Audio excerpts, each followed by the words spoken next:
I'd like to call this meeting to order. Please, everyone stand for the Pledge of Allegiance.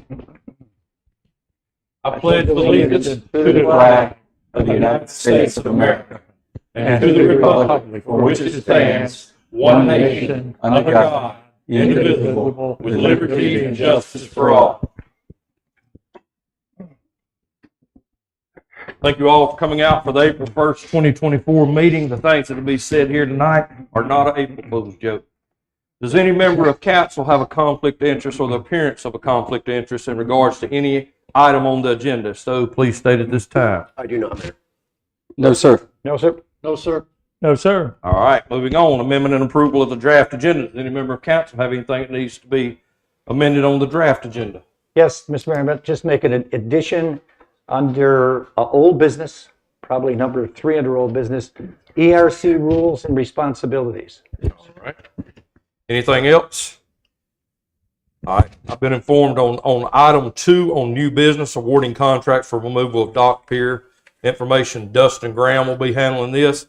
Also, Sandpiper Bay HOA. Dustin Graham will be on this again. Does any member of council have anything else? Not, do I have a motion to approve the draft agenda? So moved. Do I have a second?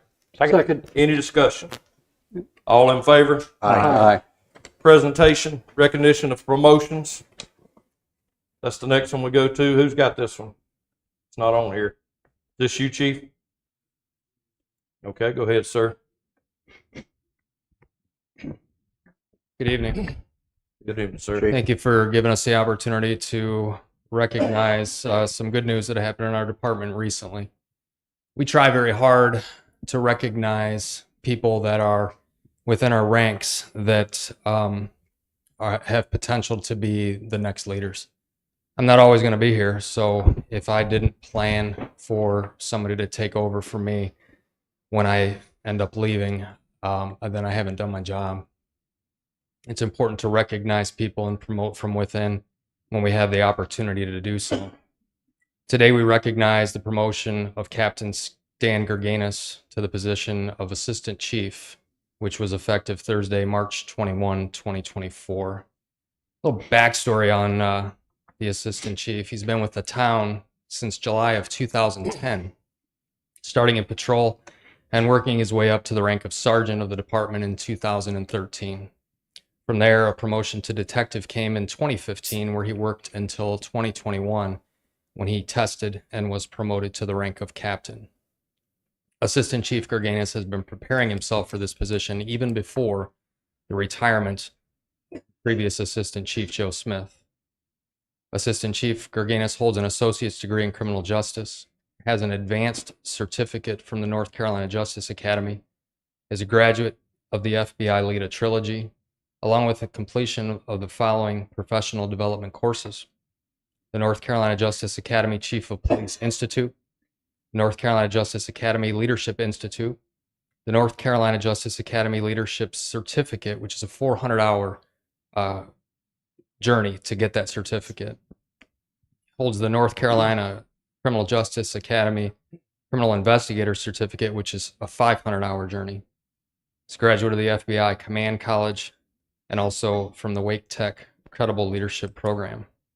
I hope that you'll join me in congratulating Assistant Chief Stan Gerganis.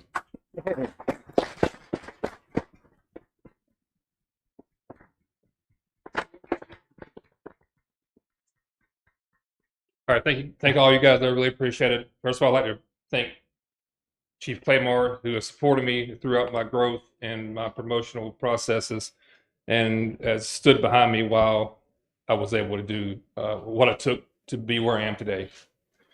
And even my predecessor, Joe Smith, who's not here, he started with me when I was a patrolman, right? So Joe kind of helped foster and guide me through the ranks and kind of hold my hand and get me to where I am. So through the support of those two men and the entire department, I'm due thanks to them. So anyway, thanks again, Chief. Thank you all for being here. Certainly appreciate it, and we look forward to doing good things within the department.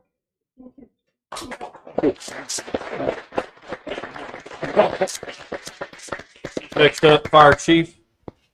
Mr. Childers. Hello and good evening, everyone. Thank you for allowing me the opportunity as well to make a promotional announcement. So I'd like to announce and congratulate Captain Paul Brown. Last week, we promoted Paul Brown to Division Captain of Beach Patrol and Community Risk. Very exciting times for us with the Beach Patrol kickoff last weekend with Easter.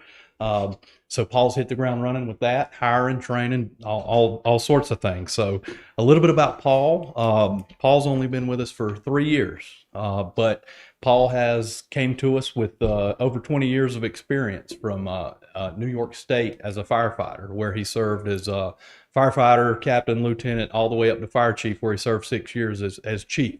So Paul's a excellent guy. He's here tonight with his wife, Kelly, who's super excited for him. And anyway, Paul, congratulations. It was a grueling process. You did a wonderful job. Thank you.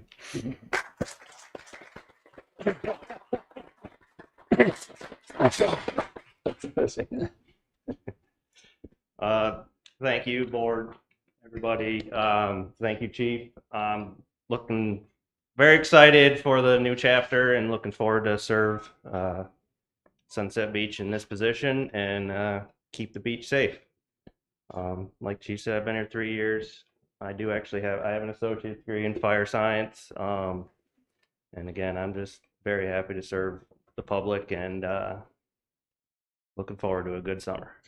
Thank you.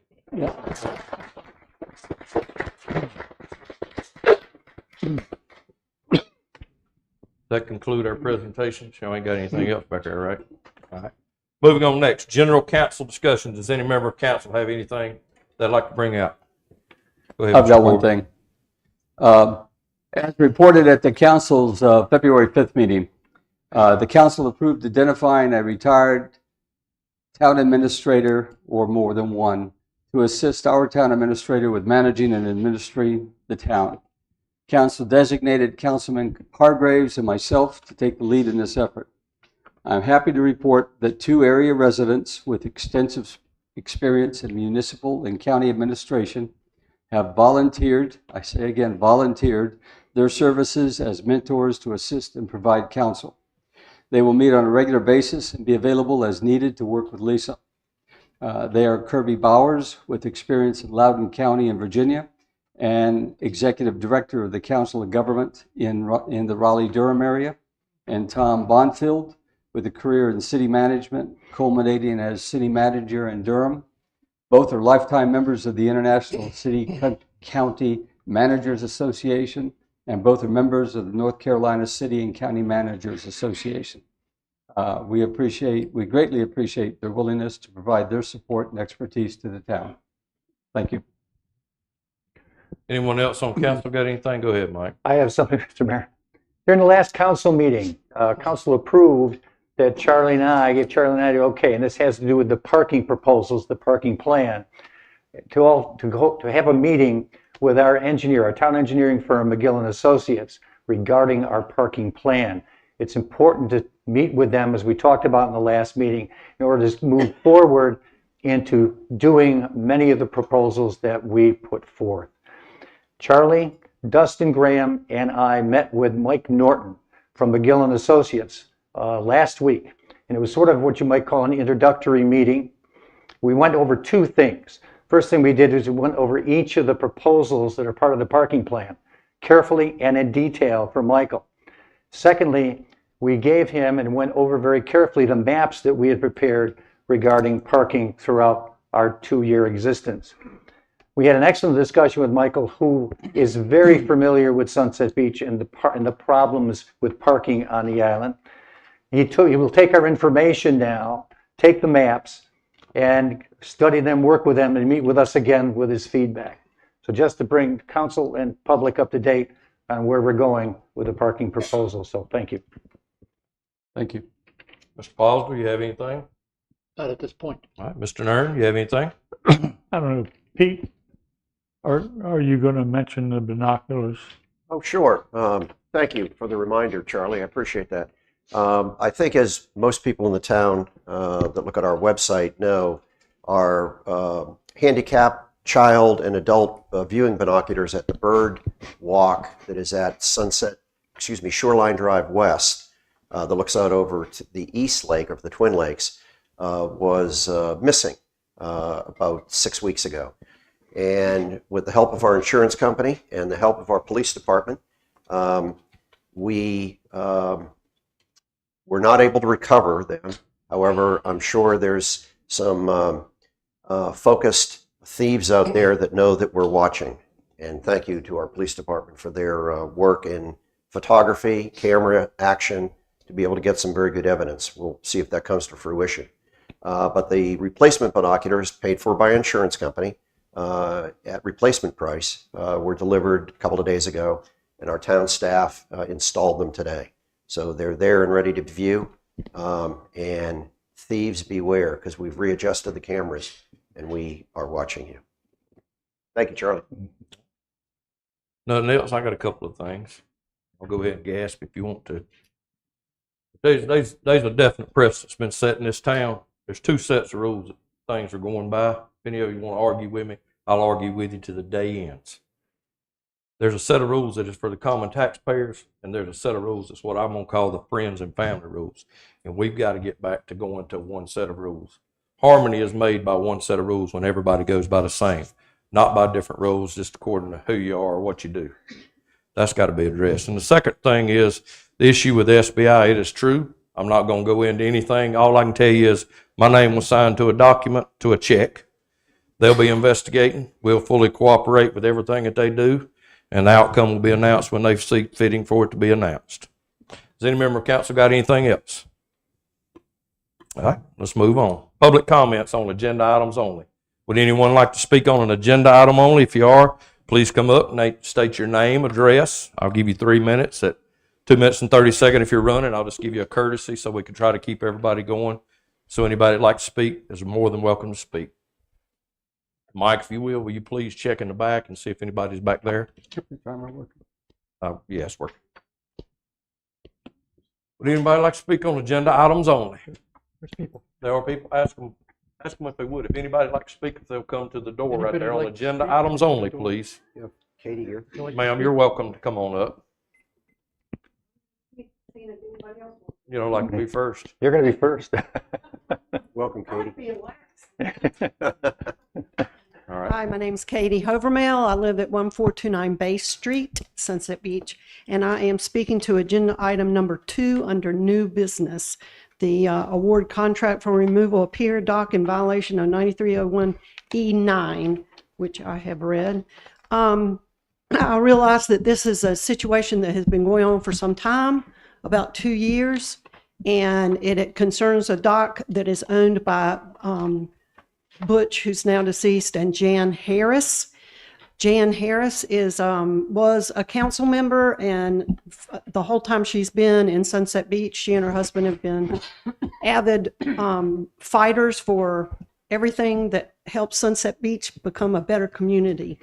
I'm talking to you today because this contract for removal is being brought about because Ms. Harris was unable to secure a contract herself for rebuilding her pier or replacing it, whatever the choice would be. And that is probably due to the fact that her husband Butch was ill for some time, for about 2 years. Jan actually did receive a quote in the amount of $182,240. That was the only quote she was able to obtain for the repair, which I have copies of if you would like to see it. For the repair of and replacement of her pier, which happens to be a very long pier. It's 500 feet. Anyway, I'm thinking that because of the extenuating circumstances, this quote, by the way, was received about the same date that Butch unfortunately passed away. So Jan was up in Butner where her husband was hospitalized and being with him in his final days. And of course, she was not in real great mental or physical shape herself. to handle this sort of thing. I'm appealing to your sense of compassion tonight to please either put this on hold or give her a chance to make a decision instead of making a decision for her to eliminate her pier instead of giving her a chance to repair it if she wants to. Jan put a lot of time in this town. We are a community, and I think it's the time to be a community. Even if you didn't, and I know you didn't agree with a lot of what Jan fought for, but myself included, I speak for a lot of people who wanted the things that Jan fought for, and we were really happy to have her on council, and we're sorry that she had such a tough time.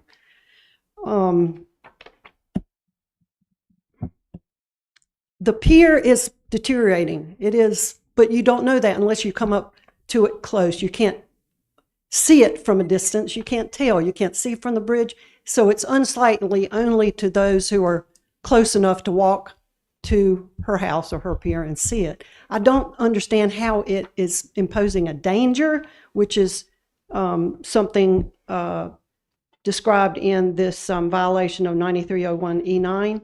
There's several docks on the waterway. Is it time? Yes, ma'am. Several docks on the waterway that are deteriorating and nobody, they're still out there. I think it adds character, which this town actually could use more of. Thank you. Mayor, I know we're not allowed to. Katie, Wait Katie, just a second. Wait just a second. Katie, Go ahead. can I ask you a question? I know we're not supposed to do this, but I think this is. I'm gonna allow it. Go ahead, sir. Please. You can, please. Katie, you gave a number of $182,000. Yes. No, I don't need to see it. That's fine. I believe you. Okay. I know you're the northernmost house or the westernmost house of this island too. You didn't have that as your address. But our quote is $17,500. Excuse me, this was the quote. She was asked to provide a quote to the town to show that she was making the effort to repair or Okay. replace her pier. Thank you. And she did. She sent this in. Okay, thank you. You've answered my question. Okay, the amount is just the removal. The Yes. amount, the 17. That's for, I think, total That's for total renovation. rebuild. Renovation. Total Just rebuild. The price we got is for The point I brought up, Demolition. it was a big amount, so big she difference. needed time Thank you, to Mike. figure it out. Thank you so much, ma'am.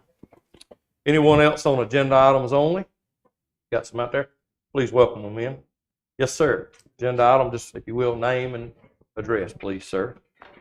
Richard Dickey. I live in the sanctuary, Yes, sir. and my address is 1611 in the sanctuary. All I wanted to say was that the residents who are currently in homes in the sanctuary, and there are many more being built, as you know, are opposed to the proposal that was made to the planning board, and we support the council rejecting the alternate proposal that has been made. Yes, sir. Thank you. Thank you, sir. Chief, anyone else? Okay. Would anyone else out here got anything in regards to agenda items only?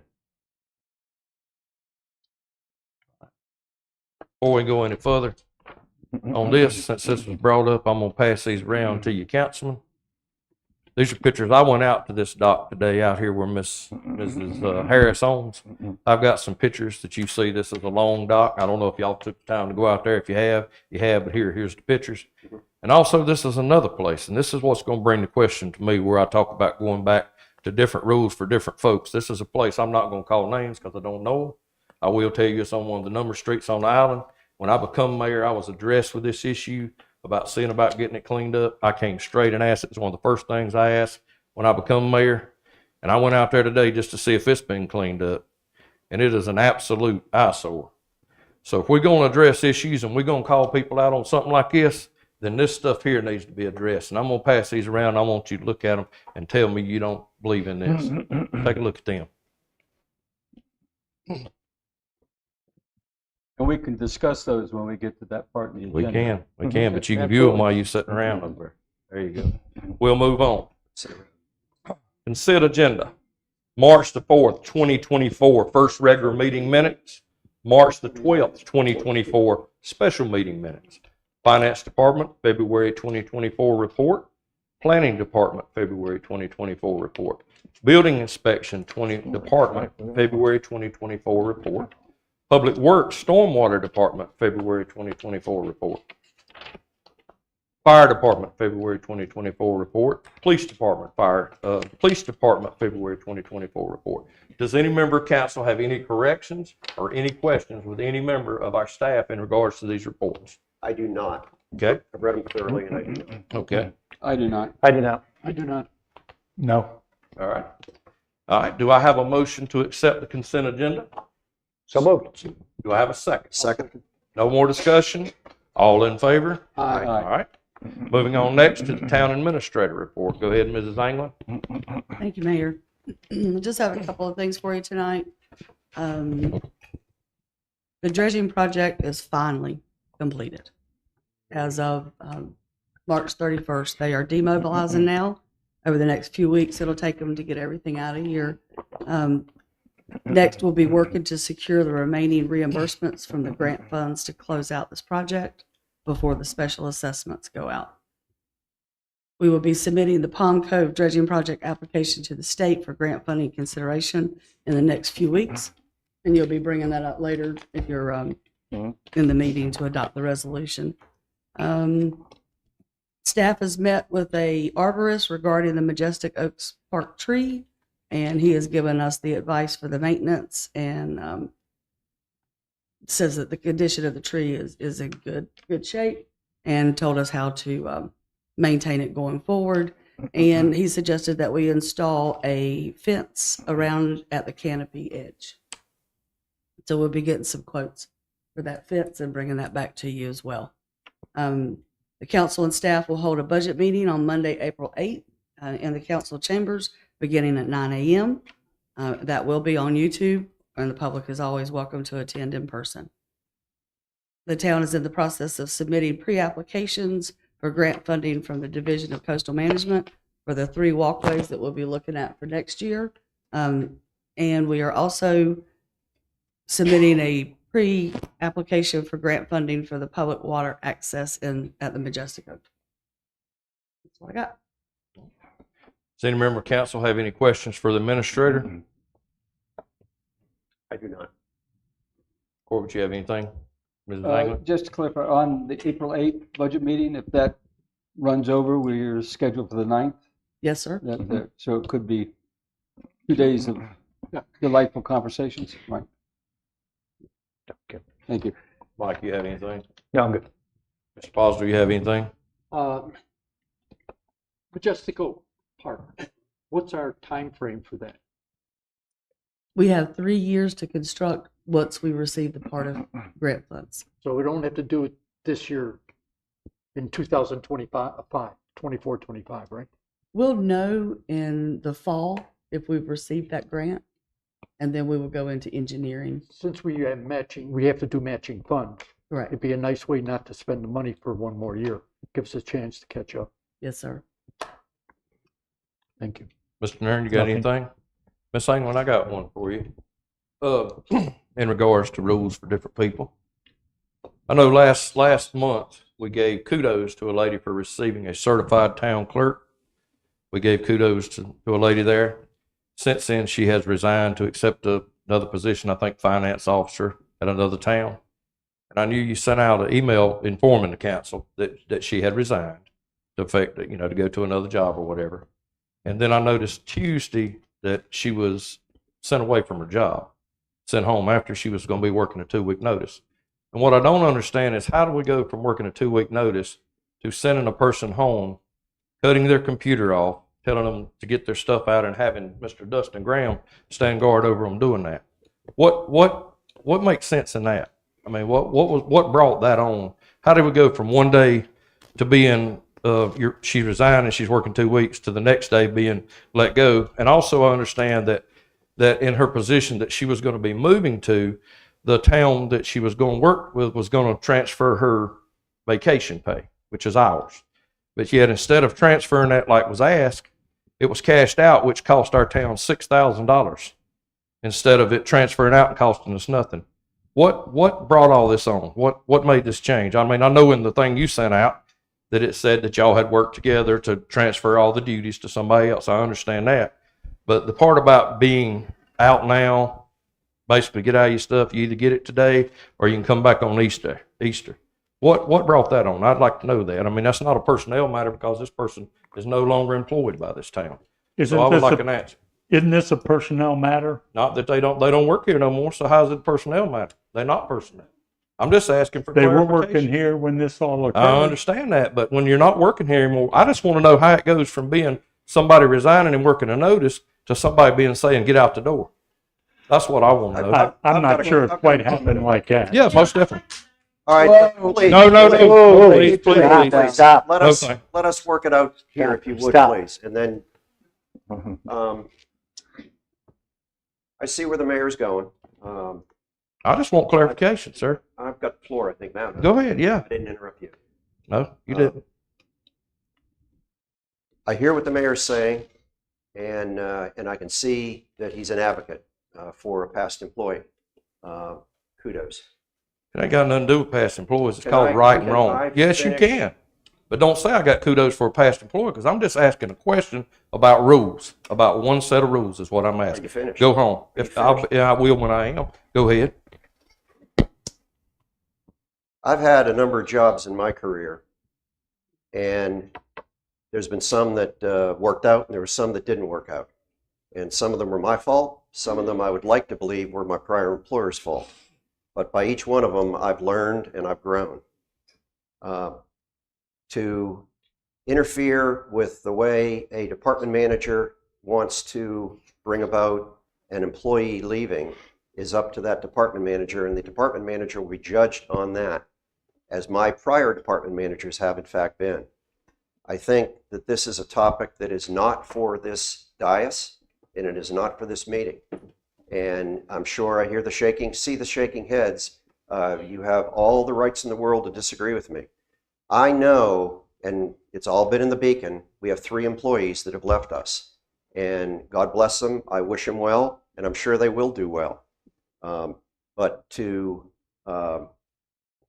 sure that I thought when I left other companies that I was the best employee and the most talented that existed. I was not. And it wasn't until later that I realized that. I realized how to work with people better. I realized how to get along. And I realized what my job was. I'm going to leave it at that. I don't think this is the dais. This is the appropriate time for this discussion. Thank you, Mayor. Mm-hmm. Go ahead, sir. This had never been brought up here. Again, it's a personnel matter, and by law, it's not discussed in public. Now, she might have had her reasons for leaving. I would think that taking a job as a finance director in another town when Let's not discuss it then, Charlie. well, he can talk all he wants. We know where he's going, Don't and we play know his into I just purpose asked a here. question. That's Don't all I play asked into was a it. question. Well, That's it. well, it's funny with the way you ask it. Well, I mean, I sit here and listen to y'all ask questions all the time. I got just as much right as you do. I answer to these people out here, just as you do. Anyone else got anything? I would agree with Charlie, basically. It is a personnel issue, I feel strongly. And it's something that we are held to a certain standard of talking like this or in a group like this in front of people. We are held accountable. We're not supposed to do that. And obviously we're not supposed to do that. And this, I believe, again, it is a personnel issue. It should be talked about as we talk about personnel issues. And usually it's done in closed session.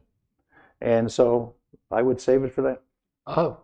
My only comment goes back to what the mayor said earlier about different rules for different people. And I just question how many times the same issue was done with other people. I'm sorry, Mike, what was the last thing? I said I question how many times this particular set of events went on with another person with given their resignation. That's all. I think I can tell you that with our fire department, for example, if you come in and tell the chief that you've got a new job, you're told to go to your locker, clean it out, and go home. Same day. Not all the time, but Not- sometimes. I've heard it happening a number of times, a number of times. Moving on. My comment. Go ahead, sir. Okay. I agree that this topic is a personnel topic. It should be covered in a closed session. And part of that is because my views, my opinions for discussion of this personnel matter make it something that should not be put in the press, should not be publicized, and it should be something that everybody has a chance to lay their facts out on the table. And we cannot do it in this format right here. And so if you want to take it and put it into a closed session, I'm more than willing to call a closed session Fair enough. to do this. But this is not the place, it's not the time to have that discussion. Fair enough. Yep. Carry on. Old business. Eastern Jinx Creek Channel Realignment Dredging Project.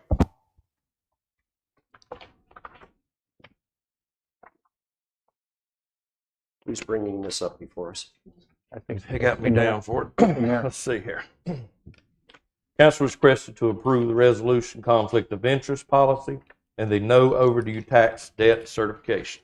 During the February the 5th, 2024 council meeting, the council approved a memorandum of agreement between the Palm Cove Owners Association and the town. The application has been prepared and attached is the resolution conflict of interest policy and the no overdue tax debts certification required to accompany the grant's application. The town is requesting financial assistance from the state in the amount of $2,982,375 or 75%, whichever is the lesser amount.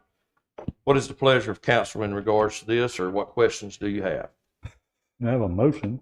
I've got a question. Go ahead with your question, sir. On the first page, or packet page 43, under the resolution itself, it talks about the south-facing shoreline on the east end of the town.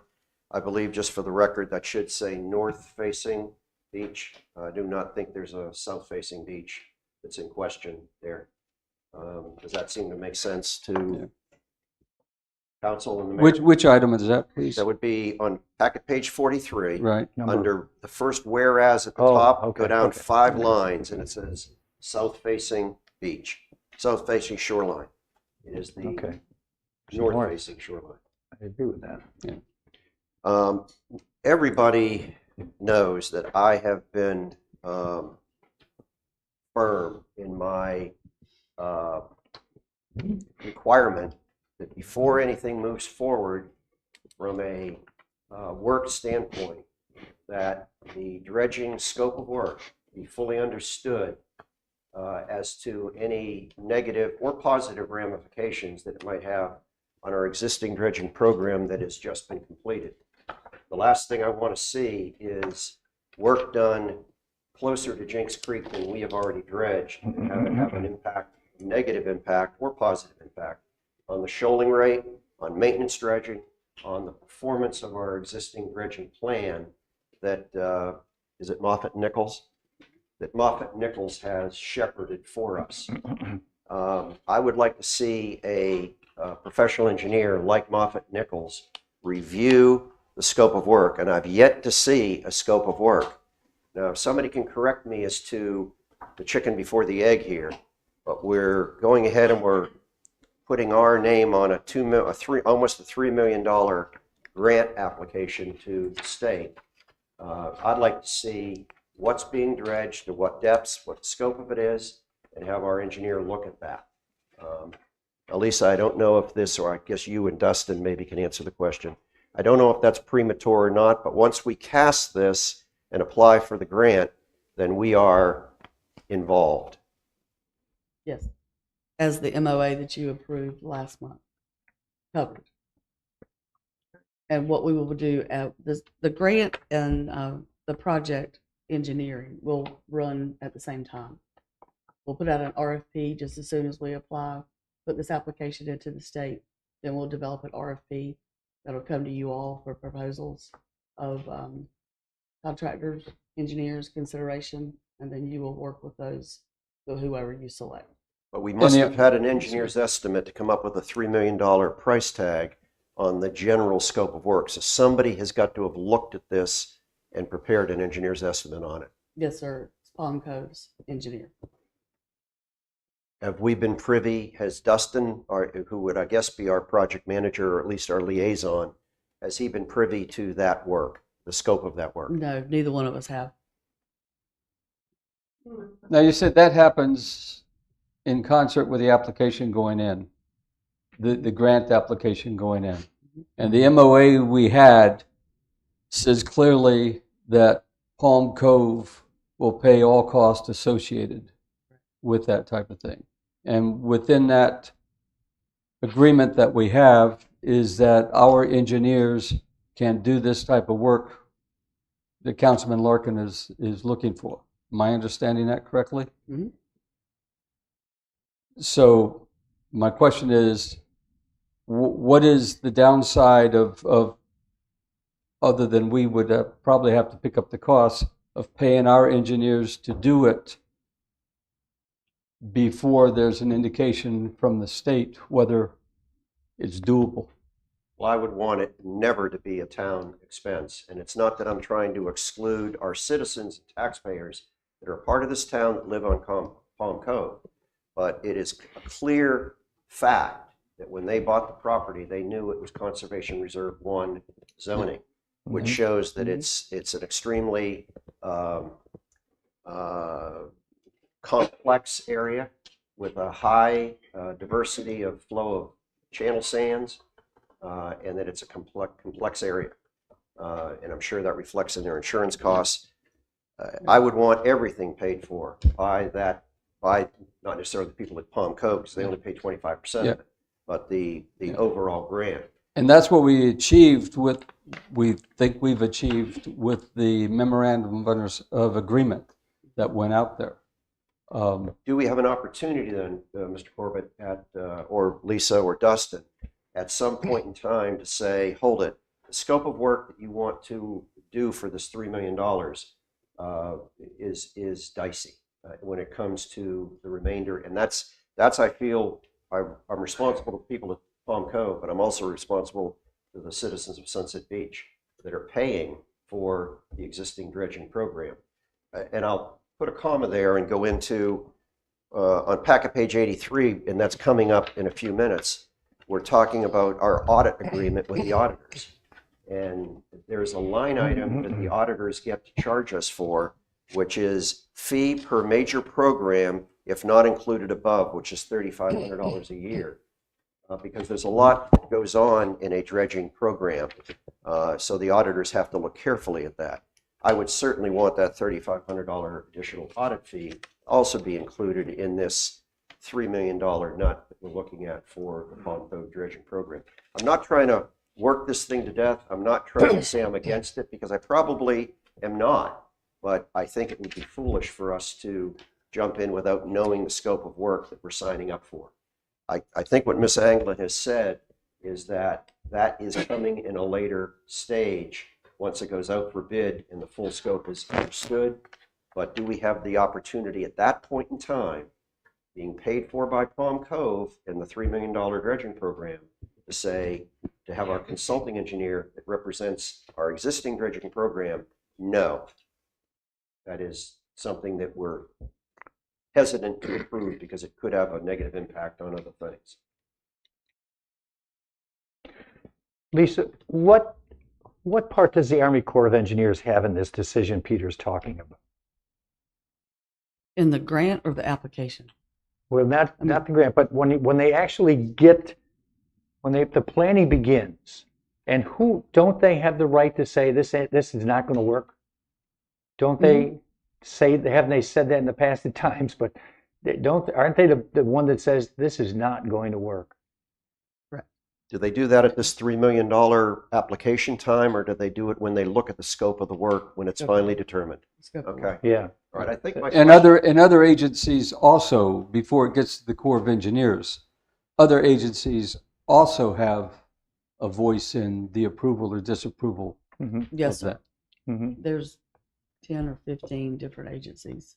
And if the scope of work changes during that convoluted ABC group, alphabet soup committees, it could in fact change the amount of the grant. Because I know our existing dredging program, that grant amount changed at various stages during it as things became apparent that weren't apparent. Yeah. We're not banned down. Yeah. And part of all of that, it's next to impossible to come up with all the answers that you're looking for at this point in In the time. beginning. I'm making the statement loudly as I'm making it. Yeah. Because I want it to be on the record that we are not chasing this thing downstream and can't catch it again. No pun intended. Yeah. But, Yeah. Question, Well- Lisa. Oh, I'm sorry, John. You Go ahead. Aren't the citizens of Palm Cove supposed to put up a large amount of money at the beginning? Yes, sir. 125%. Of our But that's a different question than whether or not we would have a voice in putting a halt to a program if it's going to cause damage to us. Okay. And as I read the MOA, that issue was addressed, that the engineering would be such that we would be getting the assurance that it did not have impact on the dredging project that we're just completing now. The MOA, I think, Mr. Corbett, was clear to my satisfaction, except to the point where the applicant stood up and said, because I didn't want Moffett Nichols to be also their engineer, and then our engineer doing a double check for us. That to me it could be construed as a conflict. And that got eliminated. Well, it never was. I've gone back through the minutes and I've gone back through the videotape, and it has never been officially delineated, because one of the things the applicant said is, hold it, that means we've got to pay 2 engineers. And my statement to them on the record was yes, but it was still left undefined. But I know Moffett Nichols, I know their reputation, I know their professionalism, I know the quality of work that they do. And I might be okay with that, but I'd want to watch it. That's all. The other thing is that as far as the engineering firm that does the project, we're the ones that hire them, not Palm Cove. We hire them, correct? Correct. So After you go through they will the be formal hired by bidding us process. to watch over us as well as them. But Palm Cove, their HOA has input into that, because they Yes. get to look at the bids, Mhm. and they don't make the final decision. They certainly have input, and we'd respect that because they're paying for it. Mhm. That's right. It's not coming out of tax dollars. That's right. That's right. All right, I'm satisfied to vote on this. Does anyone else have anything? What's the pleasure of council in regards to this? I have a motion. Go ahead, sir. I move the council approve the resolution conflict of interest policy and no overdue tax debts certification. Do I have a second? Second. Any more discussion? All in favor? Aye. Moving on next, old business 9507, section 3, placement of cabanas. Chief Claymore, you have the floor. Thank you, Mayor. This came about through a meeting that I had with the fire chief when we were talking about the best way to pick up any abandoned items that were left on the beach strand after 7 p.m. I know there was a bit of conversation during our budget meeting about when we were going to hit the strand and patrol for items that would be left over. One of the things that we're bound by statute to do is if we take property into the police department that's of value, not necessarily value to me, but has value, we're bound by statute to hang out of that property for at least 180 days while we give the owner an opportunity to claim that property. After that time has passed, then we have to advertise in the newspaper at least one time. And then after 30 days, we can sell the item. You can understand what sort of situation this puts us in if we start collecting chairs and umbrellas and cabanas and all the other things. So we thought that one of the best things that we might be able to do would be to change the time from 7 to give people who are still on the beach, still enjoying the beach. It's still bright at 7 o'clock. There are events at the pier. I know there's one I just came to my attention today that's coming up that runs until 8 o'clock at night. We have in ordinance and posted in our public parking lots that there's no overnight parking, and that overnight starts at midnight. So I'm asking council if we can change the time that items need to be removed from the beach to midnight. We currently have it in ordinance, that ordinance that occupied cabanas are allowed until midnight. So if we mirror what we have, so that abandoned property that is there after midnight is considered abandoned. I don't think anybody would argue that if a cabana is left after midnight, the person's probably not coming back for it.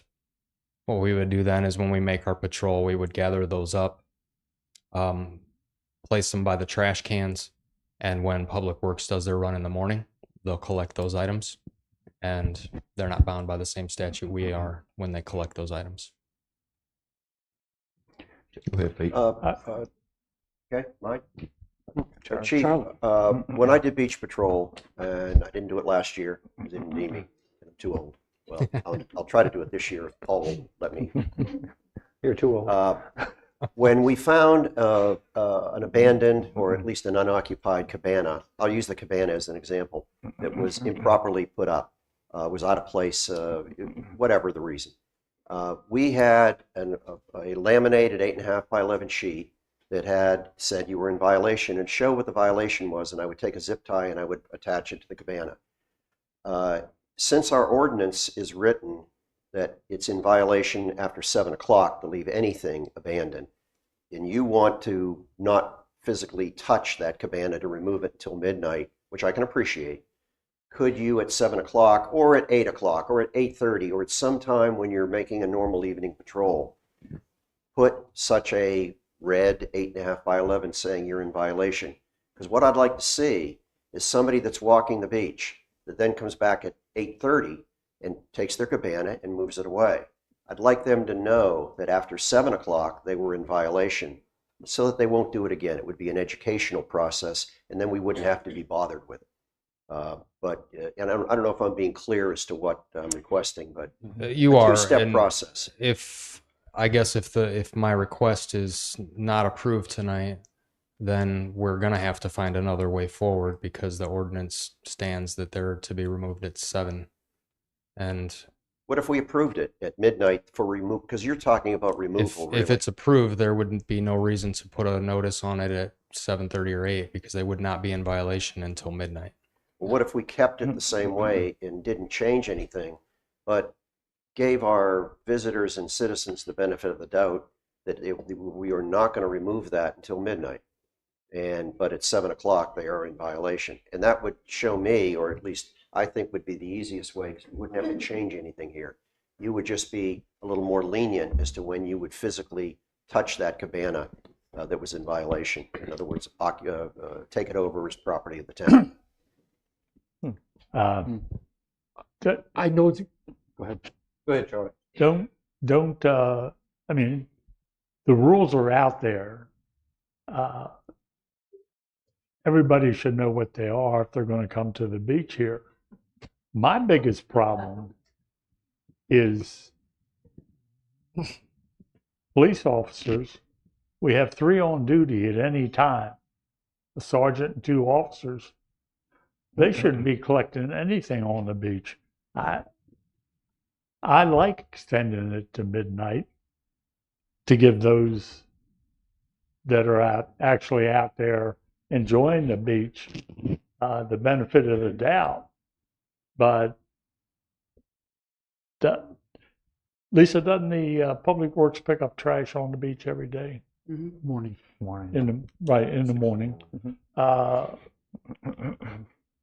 wouldn't see why Public Works wouldn't be able to pick up any abandoned cabanas and would take it out of law enforcement's hands. You know what? We use cabanas in a couple of the organizations we belong to, and they're not fun to carry by themselves, by yourself. So you're going to tie up 2 police officers overnight, or however long it takes, to remove a cabana. I'd rather see those officers patrolling the rest of the town.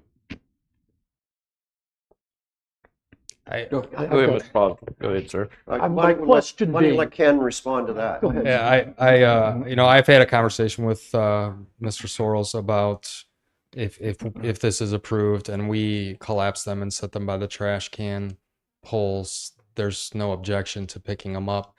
If Public Works is in the business of enforcing that code, regardless of what time it is, they leave at 3:30. So they're not here. We'd have to have somebody come back to patrol for those, or if we patrol for them and we see them, if the direction is we don't take them down, we'd have to call somebody in. So that's starting to, there's just too much involved in that, I think, with, and we can't do it first thing in the morning. I don't know what time they do their run. What time do they do their trash? run? What time do you do your run, 6 Mike? o'clock. Matt, there he is. What time do you do your trash run on the beach? 7. People are So, putting and them up, people are you're already taking setting, them people down, are like legally behind them. setting up at 7. So that wouldn't work either. No. And you know, But appreciate- I do appreciate what you're saying, because I don't like the idea of disassembling these things. That, number one, I don't work. So then I cut my finger really bad trying to disassemble a cabana that was probably left there because it was damaged anyways. So if I hurt myself doing it, and now I'm down a police officer because he cut his finger taking a cabana down from the beach. I was just going to say at midnight, I don't see a problem with it, because if he's coming up at 7 o'clock picking up trash, there's cabanas start going up at 7 o'clock. Correct. So now you've got they're going up, he's coming down. I think it's very confusing for everybody. Midnight, okay, I appreciate your problem with your officers having to take them down, but people are on that beach, and we said if they're occupied, they can stay to midnight, right? Correct. If Not they're now. Yes, now, now, if they are occupied. Okay. And if they're occupied, the definition of occupancy is somebody is sitting in the cabana versus somebody's in the ocean taking up and down, and their cabana's empty. Their cabana's gone at 7 o'clock, and they're coming back from another dip in the ocean, and their cabana's now trashed. So I think midnight works much better, my personal opinion. I mean, 7 o'clock, we have, like I said, the concerts going on in the pier. For a lot of people are not going to have to take down their cabanas in the middle of that thing and take them to their cars. Sounds kind of silly. My question is just, are you really going to have police officers after midnight going around looking for cabanas, taking them down? We will. That's our job. And any particular time after midnight, or just starting at midnight, or wait until 6 o'clock in the morning? They won't wait until 6. It'll be at night. They change shifts at 6. We're not going to have our day shifts go out there, because then we're getting too close to cabana setup. And they drive the beach anyway every night, don't they? Can I ask a They do. question to Matthew? Can I ask Matthew a question? Do you want to come here? I know you're really excited about this, but Matthew, we're talking about cabanas. We're talking about cabanas left on the beach. How?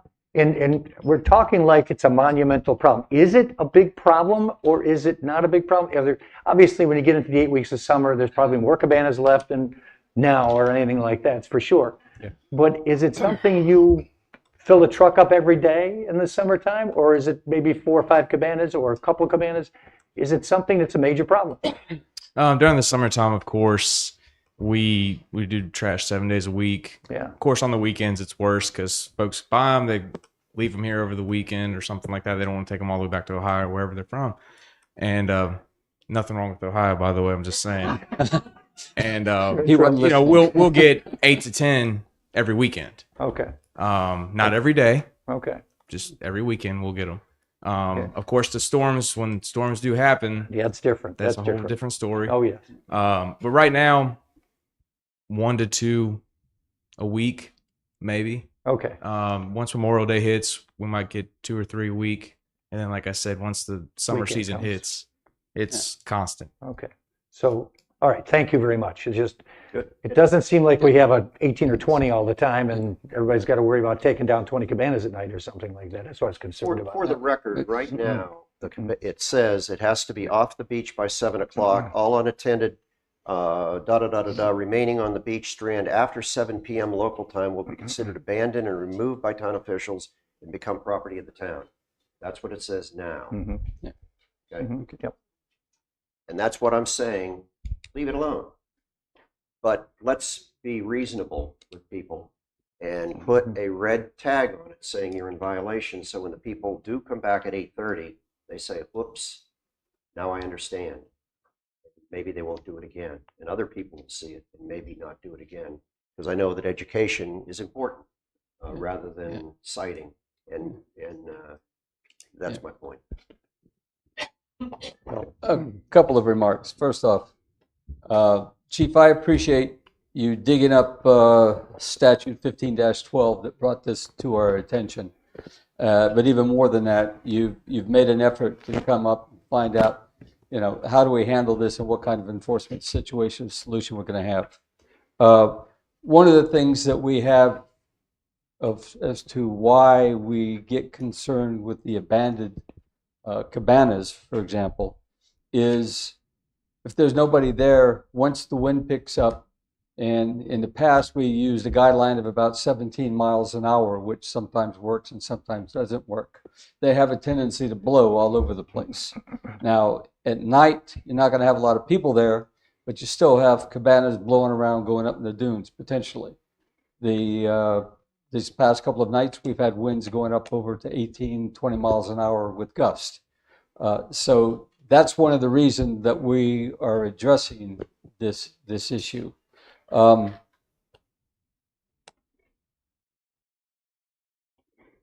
Councilman Larkin, the concern I have with somebody going out there at 7 or 8 o'clock putting laminated piece of paper out there is somebody has to do it. DPW is gone, fire is gone, and the policemen are not on the beach at that time. Somebody saying between 7 and 8:30, because the chief had said before that he's going to be making a round out there anyway with his uniformed officer. Let that uniformed officer take the 3 to 5 to 0 cabanas that are still up there after 7 o'clock. We'll put a warning on it. Yeah, that's.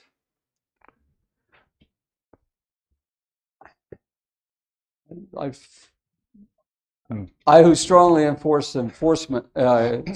enforcement, have problems with making it too onerous in the process. I'd be willing to go with midnight, with the understanding that your police officers are going to be out there between midnight and I would say before daybreak, and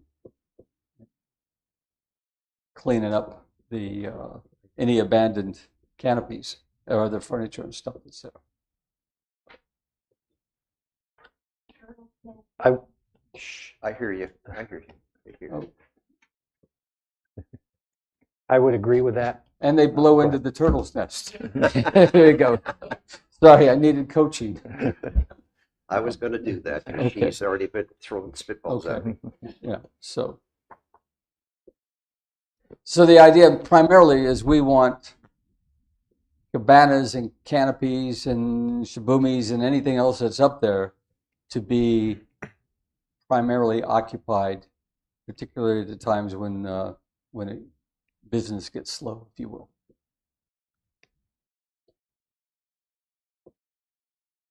And it's easier for us. Our call volume is much less the later it gets in the evening hours. So for us to be able to make that pass on the Strand sometime between, say, midnight and 3 is likely going to be easier than the expectation of 7 to 8. I'd be willing to support that. That makes sense. That makes good sense. Y'all gonna support it? Y'all go ahead and make a motion if that's what you want to do. I'll It's a make the pleasure, this motion. council. I'll make the What, motion. but now what people need to understand is that means anything can be out there until midnight. I mean, we're talking about cabanas, but Yeah. I can leave an umbrella sitting there on the beach until midnight now. I think we're going down a road. I would rather have the police be lenient in their educational process and give them the opportunity until midnight. But I think the rule needs to say 7 o'clock.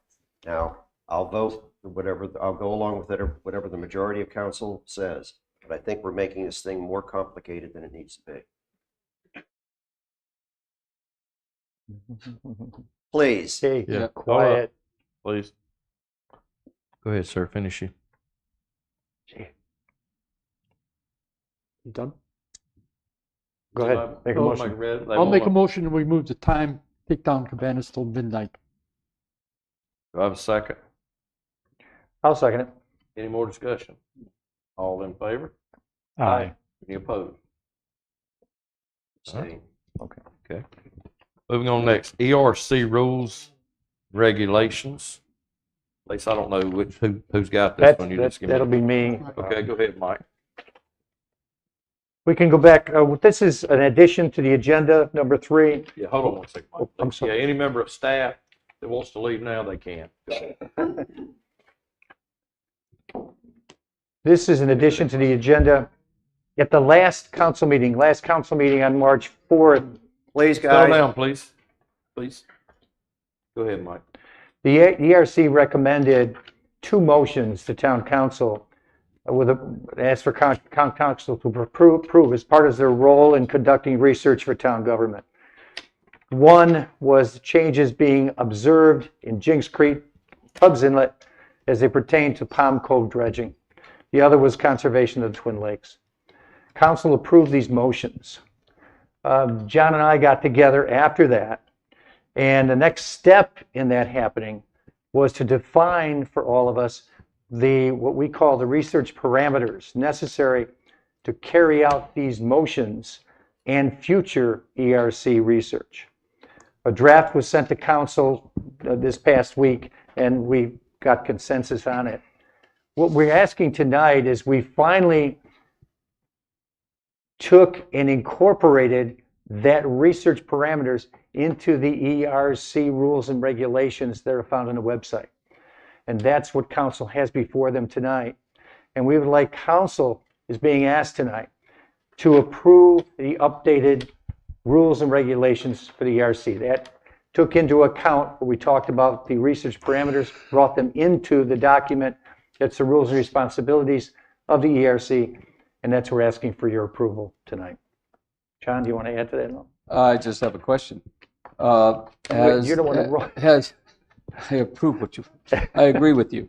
Has the chair of the ERC, John, have you seen this? Are you comfortable with the guidance we're providing to you on using, particularly using outside expertise, whether they're residents or taxpayers or non-taxpayers?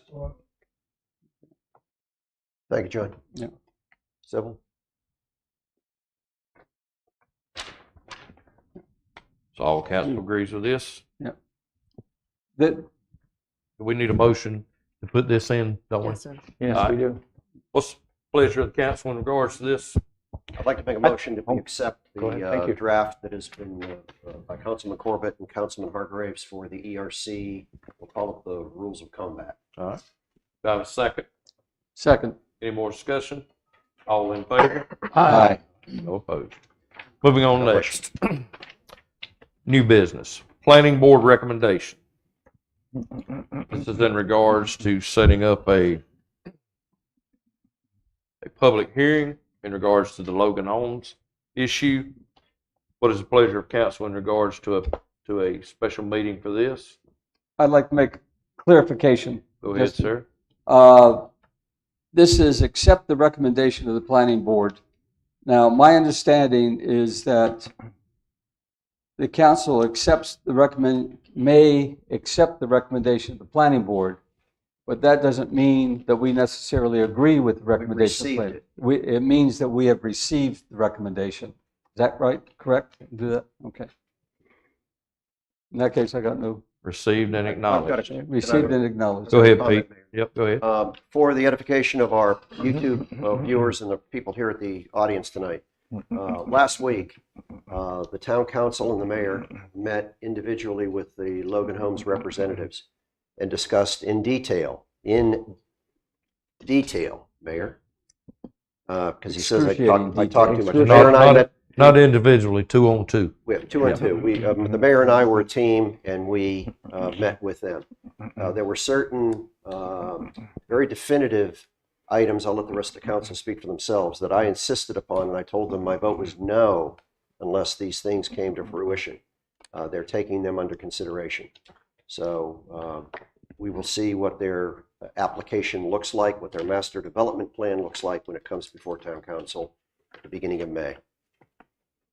Remember, council got any regards to their meetings? No. Welcome. Go ahead. No, that was the idea. We went back to Logan Homes and said the things that we think need to be done. Now they've got, what, 6 weeks, 4 weeks now to work through the recommendations that we made and come back to us at that meeting on May 2nd. And we also had the benefit of some of us consulted with members of the planning board to get more in-depth views of their concerns. So I would agree with that 100%. Same here. Yes. So what's the pleasure of council in regards to setting a special meeting for Thursday, May the 2nd, 2024 at 1 p.m.? I'd make a motion to schedule a special meeting for Thursday, May 2nd, 2024 at 1 p.m. to hold a public hearing and hear the presentation from Logan Homes. Second. and accept the recommendation of the planning board. Acknowledge the recommendation of the planning board, yes. Do I have a second? Second. Any more discussion? All in favor? Aye. Moving on next, award contract for removal of pier, dock, and violation of 9301E9. Mr. Graham, you've got the floor on this one. Council, in your packet, you received a sheet from John Gaines about the layout, the background of 206 North Shore Drive West. On the background, he opened the case up on September the 26th of 22. The first of 206 North Shore Drive West. The first notice was sent October 24th of 2022, was sent to Jan Harris and William Harris. Well, can you you said 2024, I thought you said, but then you said 2022. October 24th of 2022 was the first notice that was sent to them. 2022. 22. Okay. October 24th, 2022. Got it. Was the first notice. Then the second notice of a violation of that, then the second notice was sent on February 24th of 23. Then the third notice was issued on April the 10th of 23, was the third notice that was sent to them. And on October the 24th of 23, it was deemed that it was in violation of Chapter 93, Section 93-01, subsection E9. In the correspondence back and forth between John and Ms. Harris, there was on October 27th, Harris was called and left a voicemail message relaying the message, the notice that she has spoken with him.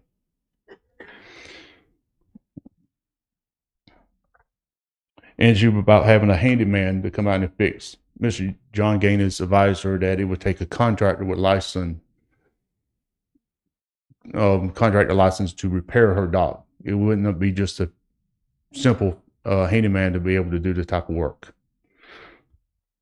But she's got quotes from a contractor, two quotes.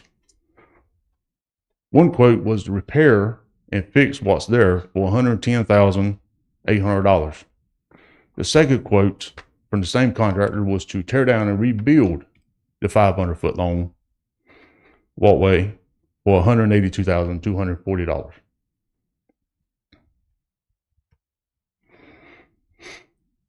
during all this, and so on November the 21st, Ms. Harris, like I said, received the quote, repaired and replaced. And additional phone calls and emails were attempted and and there was no response from the owner. So John Gaines reached out to her several times, but she would not return his phone calls or emails to him. So he decided then to go ahead and put it out for bid to have it removed. So on February the 13th of 24, he contacted 4 local contractors to get a quote on removing. One was B&J Construction, one was Grice, one was Backwater, and one was Maritime Construction. The contractors, the other 3, Grice, Backwater, Maritime, one did not call him back, and 2 said it was too busy and understaffed. B&J Construction was the only one that gave a quote to have it removed for $17,500. $500. Go ahead. Question, I didn't want to cut you off, Dustin. Is it time for a question? Yes. We got a quote for $17,500 to totally remove the dock. Is there a time? I don't see a time stamp on that where it's good, the quote is good for 30 days, 90 days. What would your, because there's no time on it, what would you, and having, I'm sure, dealt with BJ Construction before, you think that quote would be good for 60 days more? He's basically done probably 30 days, probably good. I don't know. I would have to ask him. That would be a question I would have to ask him. Okay. Yeah. Let me ask a sophisticated question. And hearing what Katie has come up with, and I feel, if we take that dock down, I would assume that there's some ramifications to ever rebuilding it, as far as CAMA and permits for getting into that marsh grass. Now, I don't know, you'll have to educate me. Is there a time frame between removal and replacement with a new one? Yeah, there would be a time frame, because once you remove it, you would have to go back to CAMA and get a new permit. That's my fear. Yes, you would have to go back to them and get a new permit from them. The property owners nearby on both sides of your property would have to be notified. Takes 30 days. Then that would be before they would issue the permit. Is there a way that we can stress with Ms. Harris, particularly sensitive to her situation, and I'm glad that Katie brought this up to us. I think we all need to be sensitive to each other, but within reason, we have to protect other people. Kids could get out on that. Somebody could get hurt. We've already been on record that it's not functioning. We could be a little bit pregnant in this if somebody got hurt on it. I would like to see a reasonable amount of time that council might say, and you would agree on, where we could go back to her and say that if we don't have something from her in a certain amount of time, this is our option and the dock will be removed, which I want her to understand the consequences of the value to her property that not having a dock there compared to having a dock there might make at the point in time that she's trying to sell her house. Right. Before you answer all of that, it ties right in and it follows in. Has anybody talked to Ms. Harris since we've got this bid? Does she know that the town's got a $17,500 bid to take it down? I have not had no conversation with her, John. I would have to ask John. Well, he's only here once a day a month, right? Yeah, but I can call him and find out. I mean, well, the question is, we've got this bid now, and with all these circumstances are there, the impact on the marshland, the problem and the cost of rebuilding, etc. One thing that probably should be done, regardless of who the owner is this is the option. We can take it down for $17,500, and you would have to start from the beginning to rebuild it with an estimated cost of, you've got a number of costs here that go into here. You want to do that, or we take it down. You know, Right. she may have somebody that she would want to do it, or she may want to exercise the option of going into the repair process if she can. And But- understand yeah. too, any money that the town spends, say the $17,500, would be a lien against her house when Right. she sells Yeah. it. It's not as Right. if the town is paying for this. We're Yeah. fronting the money, Yeah. but it would be paid back to the town, and that's our only recourse is to lien the property. You would- Ultimately, it would be paid back, yeah, you not would, immediately. you would send her a bill for it, and if she didn't pay it in so many 30 days or so, then yeah, you would go put a lien on the property. I like where John is going with this, though, and I realize that, well, I've spoken. I don't want to wear out everybody. Well, my thoughts at this point in time is like, hopefully, maybe she's listening to this meeting, maybe she's not. But in the course of the next work week, to contact her, lay it out, this is what's there. And if she's not responding and she doesn't give you the answer, then we go ahead and execute it. But otherwise, you know, but give her one more chance to make an informed decision. You would say 30 days or 60 days? I lean closer to 30 days than I 30 would to days? 60. Okay. If Ms. Hoverbill would agree to be our liaison, as well as us trying to, through manners, to approach her, because obviously you've talked to her, to get the point across. We want to do what's right for the town and what also is respectful of Ms. Harris. Question which might be relevant. Other people can't hear you. The mayor would have to ask you to come up to the Come on up. podium.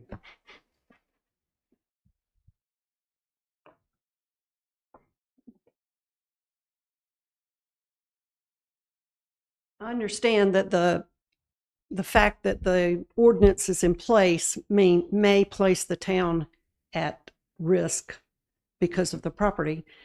I don't understand that because it's not town property, it's Well, property. we're not here to argue that, though, Okay, or debate. but I just thought of something. What if, in the meantime, part of the pier was removed such that no one could access it? What we want to do is do what we're doing, but we want to be respectful of Ms. Harris. And if you could get the point across and the urgency and the timeline on this, otherwise, I believe we're going to move forward. And- Okay, yes, I believe I can. Okay. You have stated that she's gone through some trauma recently, Mhm. and if things have calmed down a little bit now. Maybe you can talk with her, sit down with her, let her know we are concerned, and even invite her, tell her we'd love to have her come into town hall and sit down with the people here and talk about what she wants to do with that thing. She might have some plans we don't even know about. Right. But So- we've got, I'd like to say 30 days. 30 to days get is fine. A I don't disposition think of 30 this. days at all. But could you be the intermediary, and we really thank you for doing that. Okay. Katie, you're involved in everything. God bless you. God bless you. Now you're an intermediary. So, are you okay with that, Dustin? Yes, and it's not what's say a town ordinance, it's a zoning ordinance, It's- violation. We're not debating that. Okay. It But this is what it is. Yeah. And the this is mayor zoning. also has some good points about there's other fish that you need to be frying that are along Yeah. this exact same Yeah. line. Yeah. And what's fair is fair to everybody. Yeah. Hers Please has make- just please been make- an issue for several years. Yes. One of those is a house on 4th Street that has been brought up year after year after year, not just month after month or week after week. So, And since I've been moved into this, I've been doing some digging and found out there's other property owners dealing with that piece of property that we are going to notify. Okay, good. we haven't notified them yet? Working on that. We're glad to see progress on the, Yes. on code enforcement Code for enforcement, dilapidated properties. It's long overdue. Mhm. And in fairness to Dustin, he's only been in this position for 6 months, 4, I think. 4 months. That's right. And up until then, it was more of a fluid position. Now it is his main dog. So, I have a couple of questions. Mr. Mayor, this house, is this the one you're referring to on 4th Street? Yes. Yes. It's not yours. I- Joel. I know it's not mine. Well, there was a question a while back about Miss Harris's dock encroaching into someone else's, I don't know what you call it, right away. If the house next to her left, looking down, wanted to build a dock. It's blocked by her dock. What I understand is it possibly encroaching on the property next door, yes. What I Yeah. understand. And you have Which doesn't all have a these dock. neighbors here that are looking at that every day. Yes. That one going out. And it's So this been house since is- 22. Yes.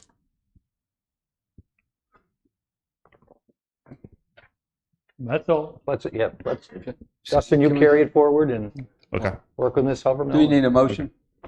We'll just bring it back at the next okay. meeting. Bring it back next Yeah. meeting. Next Mayor, meeting. take 5 minutes. Yes, sir, go ahead. 5-minute break, please. We're gonna make a motion.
Call this meeting back to order. Let's go back in. We're moving on. Fiscal year 2024 audit contract, Ms. England. I don't Muted. think you're on, Lisa. You're muted.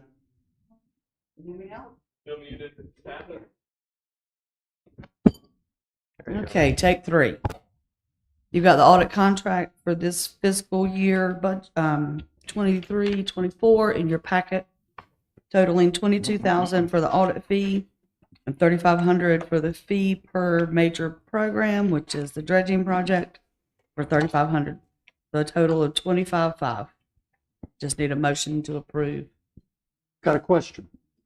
Mayor, may I? Yes, go ahead. Yes, sir. Go ahead. This is an audit of our books like I saw last year or earlier this year when we first came back, right? Yes, sir. Is it how detailed of an audit is it? Is this a forensic audit or just an audit to make sure that the money's thrown in the right pots? I don't have the technical term. I don't know. Because I can find out for you. It's all in there. It's all in there. Because I really don't think they're doing a forensic audit as such. That means looking at every bill, check, and everything else. No, it's not. Okay.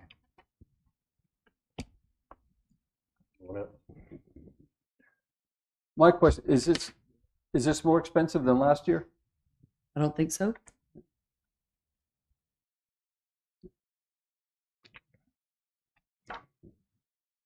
Anything else? Second question, as Mr. Larkin brought up, if the Palm Cove dredging project gets into here, would that be a major program that in the future has to go into this audit as Yes, sir. as a state program? Yes, sir. Okay, but it would not happen for this. It would happen for next year, so that could go into it, and then we would have to make sure that that goes into the bill for Palm Cove HOA. What's the pleasure of Thank you. council? Go ahead. No, I said thank I'd you. like to make a motion to approve the contract from Preston Douglas and Associates totaling $25,500. Second. Second. Any more discussion? All in favor? Aye. Next up, Sandpiper HOA MOA, traffic and street signs, Miss Dustin. Not Miss Dustin, but Dustin. That's fine.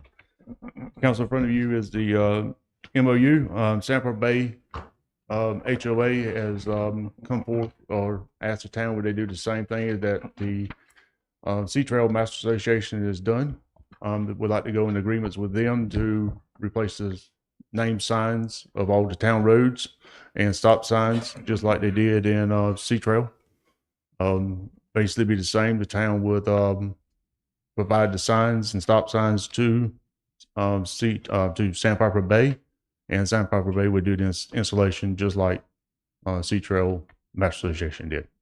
Now, that include the streets that are not Sunset Beach, dedicated to Yes, Sunset they are Beach? going to change them over also, Okay, but they will buy the signs for that for the streets that don't belong to the town. and who puts the signs up? They will. Poles. They will put the signs up. Okay. We provide the signs to them, the street names and the stop signs to them. And that And would then- be then our we response. over- Sorry, Jim. Then we oversee the installation, Yes. make sure they do it right, the right place, Yes. right location, all that kind of Yes, stuff. same thing we did with Sea Trail. This agreement worked very well with Sea Trail. There was a good cooperation between the town and the Sea Trail Master Association. And so I think it's a good agreement to use again. It worked very well. Yes, it did. That being said, what's the pleasure of this council in regards to this? I'll make a motion to approve the Sandpiper Bay HOA MOUA regarding traffic and street signs. Do I have a second? Second. Any more discussion? All in favor? Aye. Thank you. Moving on next, the NCDOT TOSB Disaster Debris Removal DRDR Agreement. Ms. England. That's Thank you, Mayor. This is an agreement with the state allowing for reimbursement from FEMA of debris removed from by the town on state roads. Is this a new agreement that we haven't been a part of before, or is this something not new and we're just extending? We're just adopting the agreement again. Okay. We do it every so often. Okay. So Ms. Anglin, this has nothing to do with leaf and limb or storm debris removal on municipal streets. This is only on state roads, which would be, well, I could name a half a dozen of them in town. It's It's Sunset Beach, Sunset Boulevard, north and south, Shoreline West, Main Street, and a small portion of Seaside Road. okay. Thank you. With more questions, what's the pleasure of council in regards to this? I have a motion. Go ahead, sir. I move that we approve the agreement. Second. More discussion? All in favor? Aye. Moving on next, number 6, resolution, Fox Creek no wake zone application. Ms. Anglin? Thank you, Mayor. Last summer, I was contacted by residents along North Shore West with concerns for kayakers, boaters, and the like in Fox Creek. We have attempted to contact the jet ski companies to get them to help us to slow their jet skis and motorized things down. That didn't really happen, and Chief Claymore could speak to our attempts to get it to slow down. So I contacted Wildlife to see if we could apply for no wake zones, and they have allowed us to apply. And what you have is the resolutions that are needed to go for to go with that application for the North Carolina Wildlife Commission to consider and approve. And in addition to Fox Creek, the next item is for Jinks Creek and Tubbs Inlet. And so you can make both of those in one motion or two separate. Then remember, council got any questions in You want regards to address this, to John? the- Or? Well, the question I have is just to make sure that these resolutions would include making the feeder canal, the finger canals in the Bay Area all no wake zones. Yes, sir. As part of it. Yes, sir. Okay. We have thank you, John. Yeah. We have in our recent Article 95 of our municipal code, we painstakingly have gone through and rewritten it. And John really spearheaded a 95.30 boat and personal watercraft regulations, where in it we have now added into our municipal code a no wake zone for Fox Creek, for other areas, the Bay Area the Bay Area north of Canal Drive, marsh areas, particularly Fox Creek, Blaine Creek, the Big Narrows, Bull Creek, and Salt Boiler Creek. So we already have in our municipal code a no wake zone for Fox Creek. We intentionally did not add a no wake zone, I believe, John, for Jinks Creek and Tubbs Inlet, because they, I don't believe, are enforceable by the town of Sunset Beach because it is outside of our jurisdiction. And Mike, you're ready to jump. Go ahead. So I have a question. Who's responsible putting up the no wake buoys or signs? We are. Okay. But we have to get approval from these people, Yeah. have to tell us it's okay to do it. Right. And then we purchase the buoys from them as Okay. well. Can we use the beach money to do that, to pay for those? Accommodations tax. Accommodation tax? Yeah. Yeah, we Yes. could. Okay. Well, we could, yeah. So are we going to do it just in Fox Creek, or are we going to do it in the other areas? And Well, we have a resolution for both. no, there's Okay. There's more. There's two things that we have. The Fox Creek falls into all those other ones that I mentioned. Yeah. Jinks Creek and Tubbs Inlet fall into a different area, which is really outside of our even jurisdiction. And I wonder, Chief Claymore, how are we going to enforce this? We don't have a boat. Water balloons. How fast can you swim? Who enforces this now when we have no wake zones along the Intercoastal, we But have, that's the Army Corps of Engineers. yes, okay. Okay. When we receive complaints, we reach out to the Brunswick County Sheriff's Office, ask them for mutual aid if they're available. And, you know, they got a lot of area to cover with their few vessels as well. From an enforcement standpoint, for us to enforce it, quite honestly, we can't.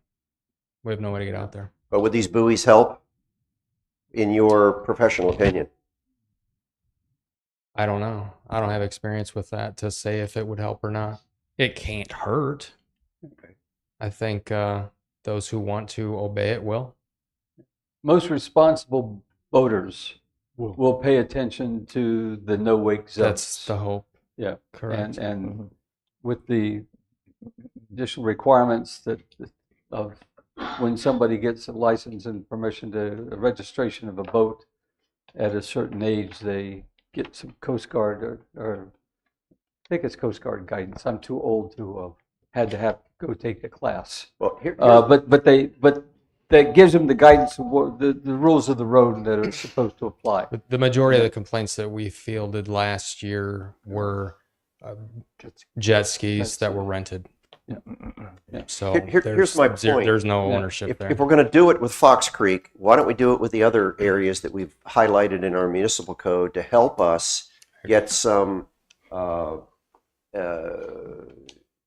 education out to these other people? Make a motion. Well, okay. Thank you, Chief. Let me ask one question real quick. Didn't the town purchase a boat that Dustin was using for the dredging or something? What happened? Where's that boat at now? Under the bridge. So it's just sitting there. Okay, I thought so. I didn't want to come up and you start asking for a boat.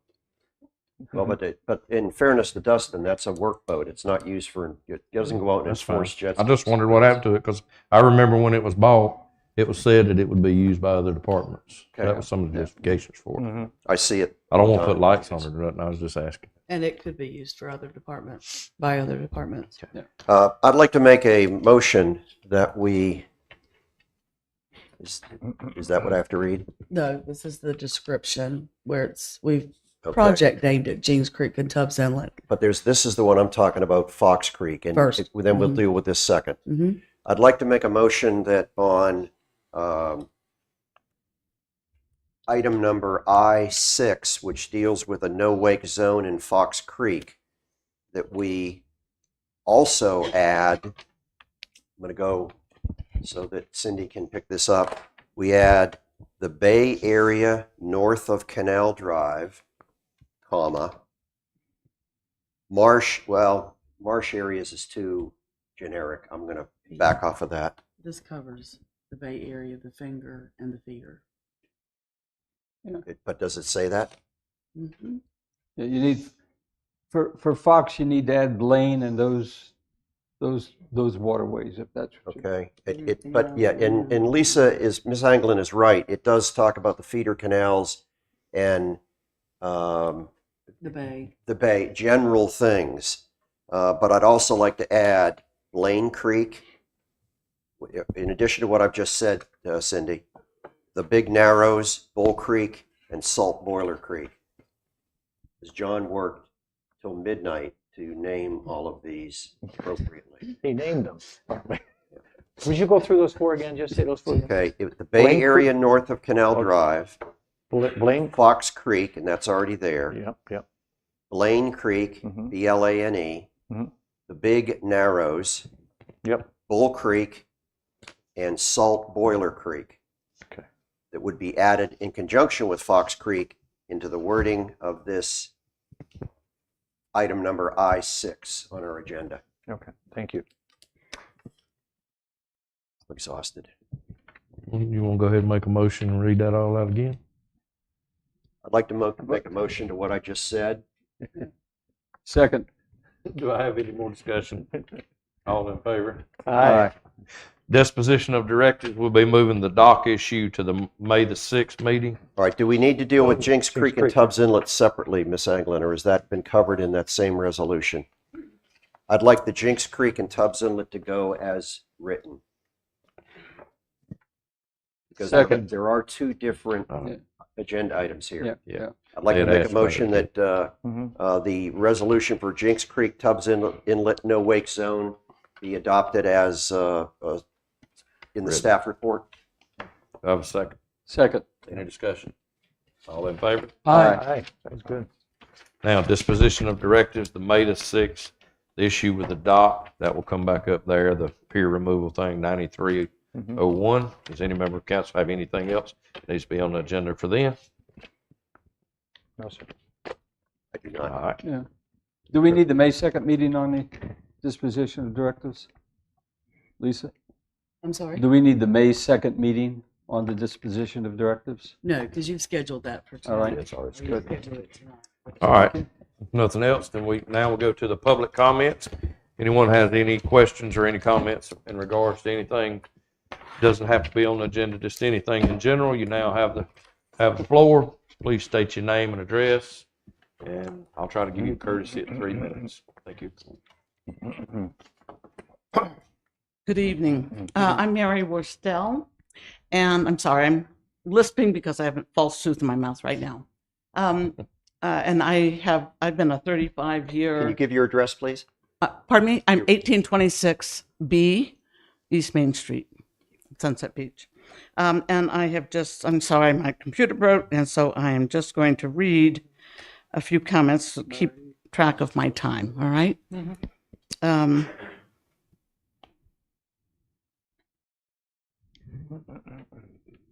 So on March 19th, I received a $50 parking ticket on Sunset Beach. I was parked in the wrong direction.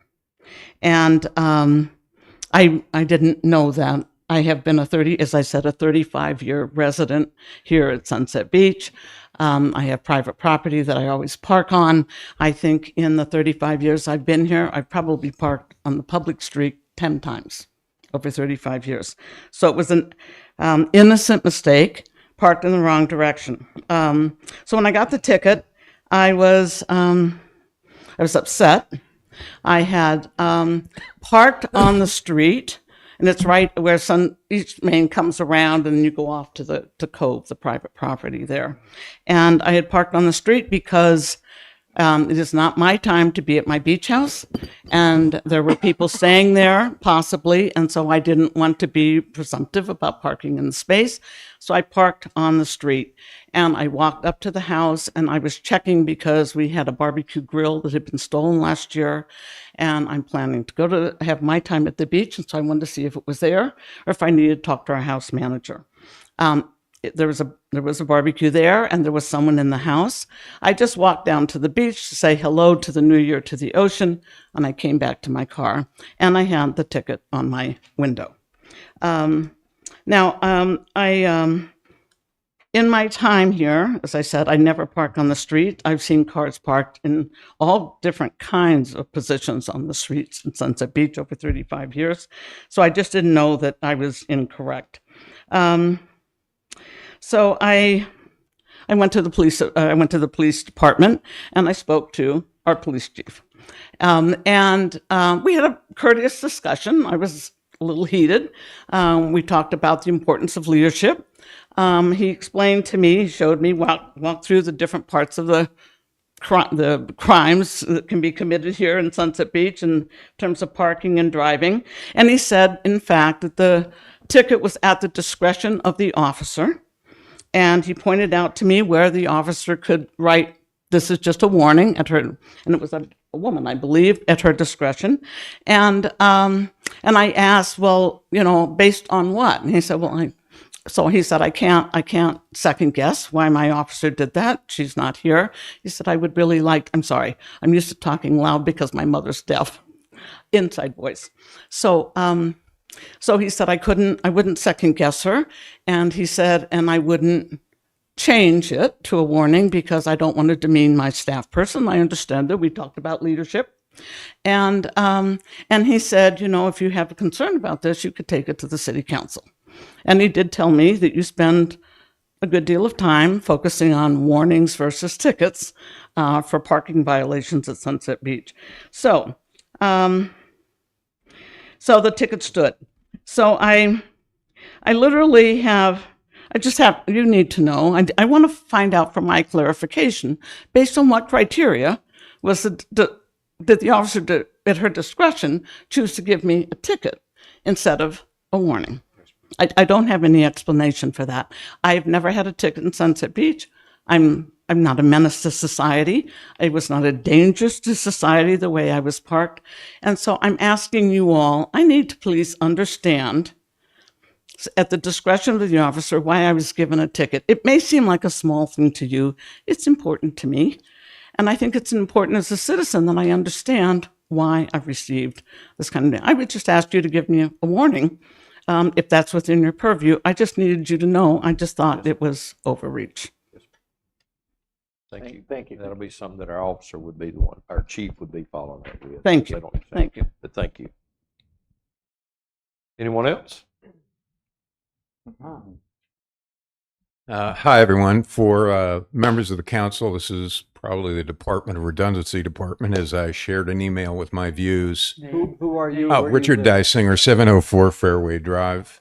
I serve at the pleasure of the council on the planning board.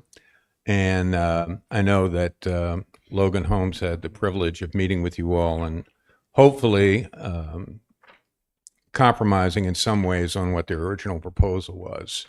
I speak today somewhat presumptuously, and my email to everyone presumed that the planning board was willing to come to some compromise with Logan had they chosen, when offered, to avail themselves of the additional 30 days that were allowed for them to submit to the planning board a revised conditional rezoning request. For the public record, I think I'd like to share that I think we would have been persuaded had they revised their request to somewhere in the vicinity of 1,200 new households. We were comfortable with that being mixed. I think there's some advantage to that. I think we were very firm in wanting a no burn commitment. We have secured that from other developers in this community, and they've stood by it. And I don't see any reason why Logan couldn't. And I hope that's part of the agreement that we come to. Third was the parcel that was originally designated as a storage locker. We were comfortable with it being commercially rezoned, but they came back and substituted that commercial rezoning with 80 rental apartments. And we felt that we were very clear that, hey, we're fine with that area being rezoned commercial, would be a good place for either mixed-use development like the ones on Market Street, or just a new commercial development, which we need in Sunset Beach. So I think that summarizes what I shared with you in my email yesterday, and I hope it was shared with Logan when you met with them on Thursday. And I look forward. I will not be here for the meeting first week of May, unfortunately. So I wanted to share my views and look forward to the outcome. I mean, it's clear that plot is going to be developed. The best possible outcome would be an improvement on what is currently approved, which is 1,040. Oh, the other element was revert to the 7,500 square foot minimum lot. Obviously, the new UDO and in the MR3 is 10,000 square feet. That plot was approved because they got their request in before the new ordinance came to effect. So they had permission to build on 7,500 square foot lots. So I think we were comfortable with just go back to 7,500. We'd prefer 10,000, but okay. But 5,000 square foot lots is not acceptable. One of the things I shared with you was Logan Homes is building a wonderful development called Glendale Arbor that is 5,000 square foot homes with 10-foot setbacks. And I think if anybody drives through there, you'll get a sense of what a 5,000 square foot community would look like. And I don't think that's what we want to see in Sunset Beach. So I share that again with you all. I look forward to whatever agreement comes out of this, and hopefully it's an improvement on what exists, but does not reach the 1,600. And actually, in the plan that they submitted a plan with 1,700 homes on it, but agreed in principle that they would only build 1,640. So that's a little squeaky to me, and I look forward to seeing whatever they resubmit, and hopefully the council will come to a good decision. Thanks. Thank you. Thank you. Anyone else?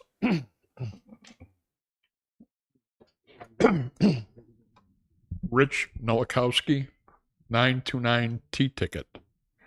On December 28th, I submitted a FOIA request to the city for the public works area that you're building. It was signed for by Katie on 12/29, and I have not heard a word since. So I will pass these out to you guys so you can see them. And that's all I have to say. Thank you. Just set them there and he'll pass them by. That way you just set them right there. Mr. Pete will get them and he'll pass one around. Thank you, sir. Anyone else? Yes, ma'am. Go ahead. Yes, sir. Okay, I apologize. I am not prepared as I would have been if I'd known what everything's going to be on the agenda, but I'll be more prepared next month. My name is Christy Garnett. Thank you. I reside at 7640 Front Street, but I own property at 410 4th Street.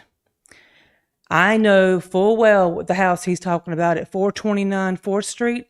I have been inquiring about what's going on with this house. And no one can tell me. So maybe by next meeting, you can tell me why you're allowing that house to look like that. I have had several renters complain about it, be concerned about it being a drug house. I'm fully aware that a Grimes owns it. I'm very fully aware of what the Grimes name means in North Carolina. And maybe if Miss Harris's last name was Grimes, you'd be leaving her alone about her dog.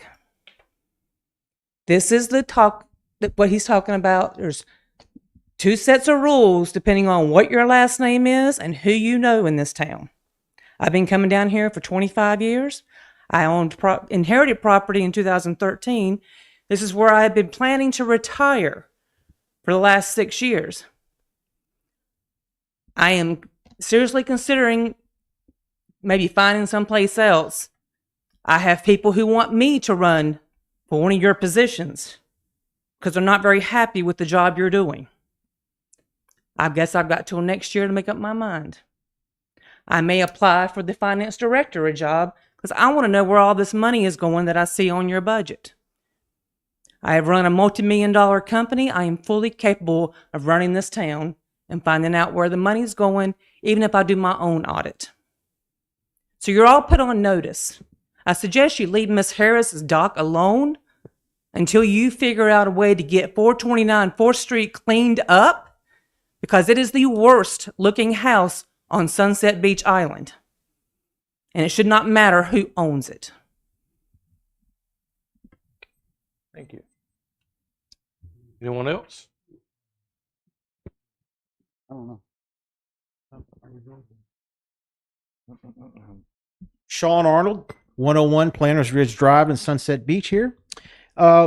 We learned some names tonight of some people that are going to help mentor Miss Anglin. That's great. I'm just kind of curious. We made a motion back in February where it says that basically our attorney, Richardson, and a town administrator will consult with UNC, the School of Government, the Cape Fear Council of Government, and the League of Municipalities to identify a retired town administrator with the experience to assist the town administrator and other department heads. Did we do that? It sounds like we found some people in the community and we bypassed the whole system, the motion that you made to put in place to do this. Is this going to be another like a family and friends type thing where we just got somebody from the neighborhood to come help us out? But you made a motion and you basically said, this is what we're going to do. Did you do it? I don't think you did. I think you just found somebody in the neighborhood. We've got some positions that are open. We've got finance director, assistant clerk, HR person. I don't know what else we got open. I'm kind of curious. Are those people going to work 5 days a week in this office? Because we didn't have it in the past. COVID's been over with for 3 years now. And we still have people that are working part-time. Our previous finance director only worked 2 days in the office. Everybody has to be here every day. in order to get the job done. 5 days a week. Thank you. Thank you. Anyone else? Last call. All right. If not, moving on next. Does any member of council have anything else? If not, do I have? Go ahead. Go ahead, sir. Thank you, Mayor. One of the frustrating things about sitting up here is that there is no, by the rules, there is no back and forth deliberation, answering questions to people that come up with various topics, positions, opinions, statements, and to let them sit idle without giving them answers to that, I think is unfair. There's no way to change the rules, because I'm not going to change the rules up here. I've only been on town council now for 3 months. However, I was on town council before, back in the days when it pretty well sucked sitting up here. And I'll kind of leave that at that. And the people that have been around here know what I'm talking about. However, I've served on just about every appointed board in this town. I've devoted a lot of time. I know the town staff. I work for the town staff. I'm a town employee. However, because I'm sitting up here, I can't get paid as a town employee. No big deal. I do it because I want to. I'm frustrated by what I've seen at the last 3 or 4 council meetings that I've been sitting up here. On the Friday after each of our council meetings, meaning this coming Friday, I'm going to be here at 10 o'clock in the morning, and there can be a conversation. And here's the rules. It'll be respectful. If I think you're full of crap, I'll tell you. If you think I'm full of crap, please tell me. If I can't answer your question, I will find out the answer as long as it's legal. Don't ask me a question about an employee that's here, because I'm liable to give you my opinion. Now, the Beacon is not invited. This is not something for publication. It'll be between me and the citizen, or a husband and wife or couple, if they want to come in and talk.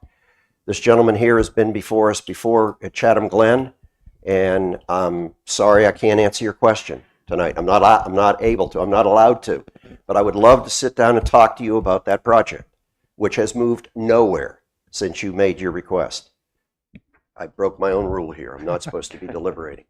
This Friday at 10 o'clock, I'm going to be in this room. And people can wait in that room until it's their turn. We're going to have a reasonable amount of time to talk about your topic. 10 minutes, 15 minutes, and then I'll move on to the next person. Town hall closes at 12 o'clock, so I'll give you 2 hours. That's all the time I have to give, because most of my day is doing Sunset Beach stuff. And I don't have any more time than that. But I'd be more than happy to satisfy myself that you guys are getting answered, and I'm sure you want answers to your questions. Thank you, Mayor. Yes, sir. If nobody has anything else, do I have a motion to adjourn? Do I have a second? Okay. No more discussion? All in favor? Aye.